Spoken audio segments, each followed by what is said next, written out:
السلام عليكم ورحمة الله وبركاته. اللهم صل وسلم وبارك عليك يا حبيبي يا رسول الله. نبدأ فيديو جديد من قناة يوميات بسكوت عزو. متنسوش اللايك والاشتراك في القناة. معنا كده أكلة سهلة وسريعة. احنا الأيام دي كلها مراجعات وامتحانات، ربنا معاهم يا رب وينجحهم.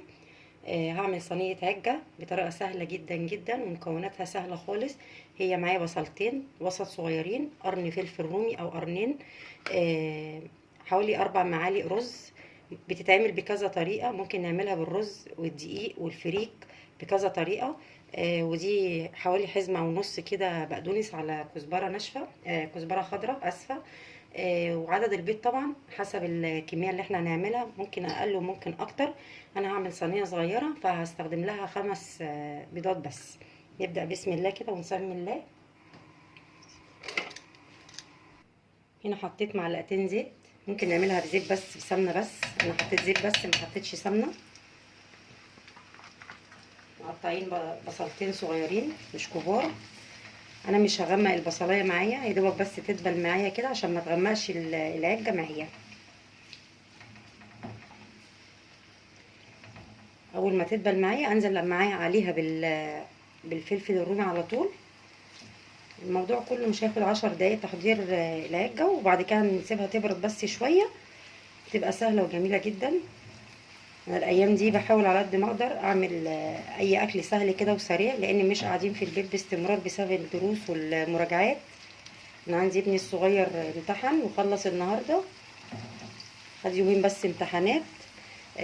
فعشان كده صاحيين من بدري ونزلنا فقلت اعمل اي حاجه كده سهله وسريعه، وكل مكوناتها يعتبر من البيت، يعني اقل حاجه خالص ممكن نعمل بيها صينيه العجه ان شاء الله. اول ما البصله تدبل معايا انزل عليها بالفلفل على طول. لحد البصله ما تدبل كده اعمل كوبايه قهوه، لان زي ما قلت لكم احنا كنا في امتحانات كده بتاعت ابني الصغير، فصاحيه من بدري جدا. نعمل كوبايه قهوه كده واحنا واقفين.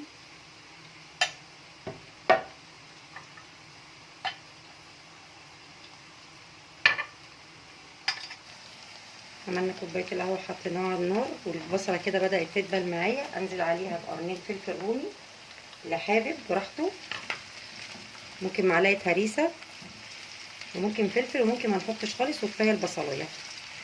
ما نغمقش البصله، لان لو غمقت هتغمق لون العجه معايا، مش هتبقى طعمها حلو ولا شكلها كمان. احنا هنصفر بس البصلايه كده ندبلها وخلاص.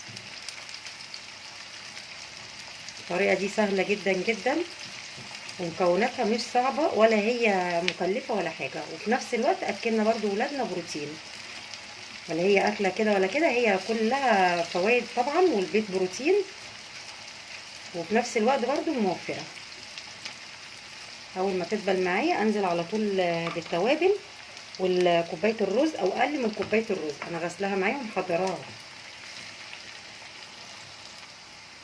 هحط لها هريسه، هي الشطه الخضراء دي، تعمل برضو ريحه وطعم معايا.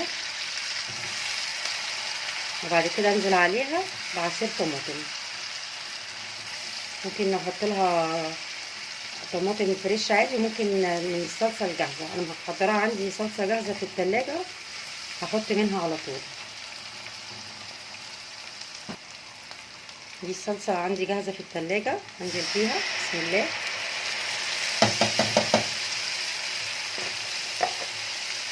هي دي متسبكه معايا وركناها في التلاجة، فمش هتاخد وقت معايا على النار خالص.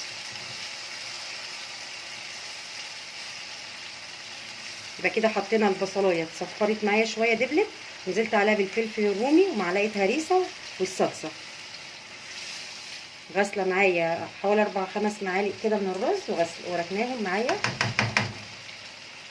ممكن بدل الرز نحط فريك، وممكن بدل الفريك نحط دقيق عادي، بس الدقيق لو هنعمله ما نحطوش على النار، بيتذوب لوحده بره، بس انا بحبها بتبقى بالرز خفيفه جدا. اول ما تتشرب معايا كده هديها بس ايه، زي نص كوبايه ميه، نص كوبايه ميه كده. اول ما الرز يبدا يستوي معايا انزل على طول بالخضره والبيض. احط لها رشه فلفل اسود، كمون، كزبره ناشفه، معلقتين صغيرين كده ايه، او معلقه صغيره بابريكا. البابريكا المدخنه دي بتخلي الاكل ريحته حلوه قوي. معلقه صغيره ملح، عشان احط الهريسه معايا فيها ملح.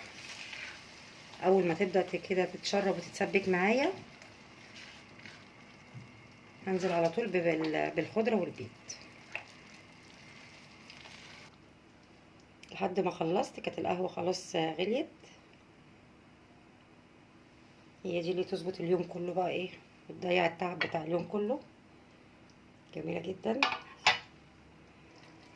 هنا معايا نص كيلو بتنجان هسلقه، مش عايزه اقليه، يكون مسلوق بيبقى حلو قوي وخفيف. هعصر عليه ليمونه واسيب القشر كده معاها، وهرش عليه رشه خل بسيطه خالص، تبقى حلوه جدا في البتنجان المسلوق.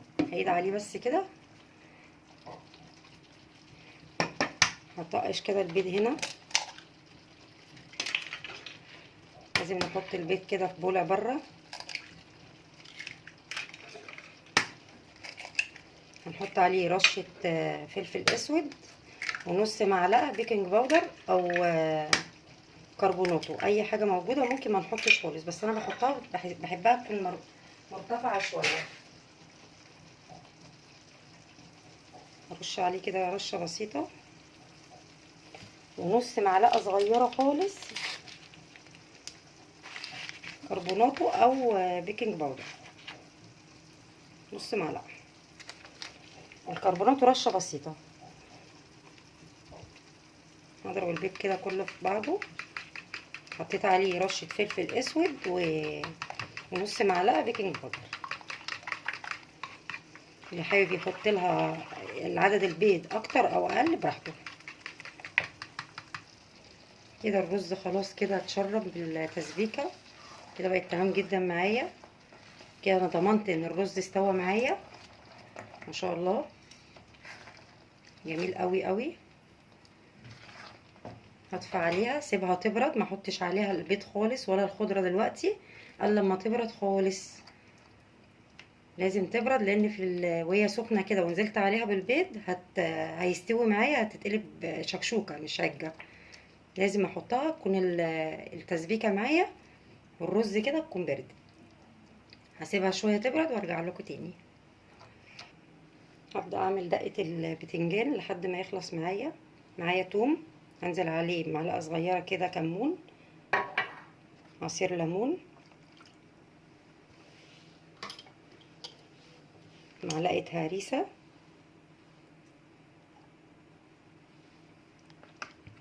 كمون وليمون ومعلقه هريسه وشويه صغيرين بس كده ايه خل، لحد البتنجان ما يستوي معايا. وبياخد غلوه والتانيه واطفي عليه على طول. وبرده وانا شغاله كده سايبه الرز بتاع العجه اهو بيبرد. اول ما يبرد معايا ابدا اعمل الصينيه على طول. كله كده وانا واقفه، ما اخدش في ايدي وقت خالص. ممكن نعمل جنبها بطاطس محمره، ممكن بتنجان، ممكن شويه سلطه كده. اي حاجه بتبقى جنب العجه بتبقى جميله. جبت صينيه معايا اللي هحط فيها العجه، دهنتها زيت عشان ما تلزقش معانا. وهنا الرز خلاص برد معايا خالص. زي ما قلت لكم هي ليها كذا طريقه. ممكن دقيق رز، ممكن نحط فيها لحمه مفرومه، ممكن نبشر بطاطس، نسلق بطاطس. ليها كذا طريقه وكذا حاجه ممكن نضيف عليها. هنا البيض معايا، بسم الله. الخضره هحط هنا شويه خضره، ممكن اسيب شويه احطها على وش الصينيه في الاخر. اقلبهم كلهم كده في قلب بعض. نقلبها كويس جدا وهي سخنه. ما ينفعش نحط البيض ولا الخضره خالص، لازم تبرد معايا عشان اعرف انزل عليها البيض. ما يستويش معايا ولا الخضره تسود ولا يكون لها لون متغير. لازم يكون الرز والصلصه يكونوا باردين لاخر حاجه يعني.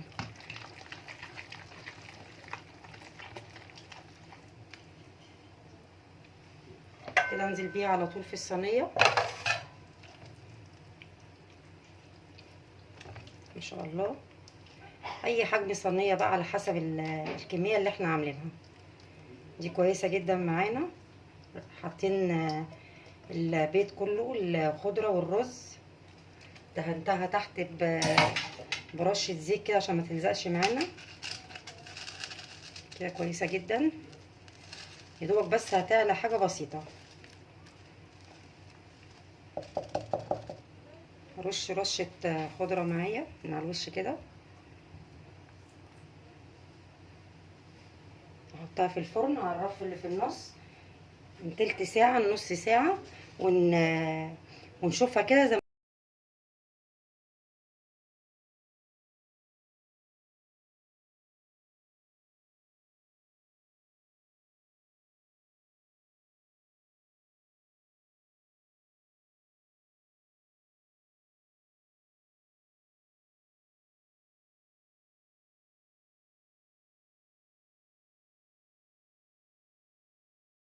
هنا. سلقت البتنجان الابيض خالص، بسلقه او بحمره وانا بقليه حتى او بسلقه بيكون مقفول، وبعد كده بفتحه بالسكينه. ابدا احشيه الخلطه اللي معايا عاملاها بالثوم والكمون والليمون، معلقتين خل والملح ومعلقه هريسه. اي هريسه بقى، حمرا خضرا شطه اي حاجه. لو مفيش هريسه ممكن نحط له قرنين فلفل كده ندقهم مع الثوم. بياخد غلوتين كده على النار، ما بيقعدش حوالي 10 دقايق بيكون يستوى زي الفل. نحشيه كده معانا. والصينيه العجه في الفرن لسه.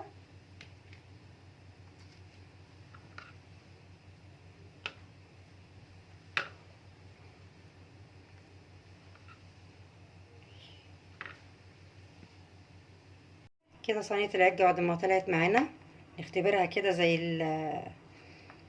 الكيكه. ما شاء الله جميله جدا، مش عاليه ولا هابطه، كده مستواها حلو قوي. نبدا نقطعها وممكن نسيبها لحد ما تبرد خالص عشان ما تفرولش معانا. خفيفه خالص وجميله جدا جدا، ما خدتش وقت معايا خالص. نقطعها بقى كده ايه اي شكل.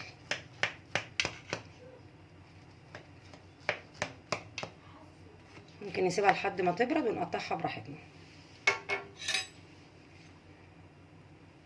كده بعد ما طلعت حته منها جميله جدا جدا ومستويه ولا مكتومه ولا اي حاجه. تتاكل بقى بالعيش كده وجنبها سلطه. انا عملت جنبها طبق بتنجان سلقاه، مش مقليه في زيت ولا حاجه، سلقاه بس. جربوها، حلوه قوي وخفيفه وتغيير وحاجه سريعه. ما شاء الله جميله جدا. متنسوش اللايك والاشتراك. نتقابل في فيديو جديد ان شاء الله. شكلها حلوه قوي قوي وريحتها جميله جدا. متنسوش اللايك والاشتراك في القناه. والسلام عليكم ورحمه الله وبركاته.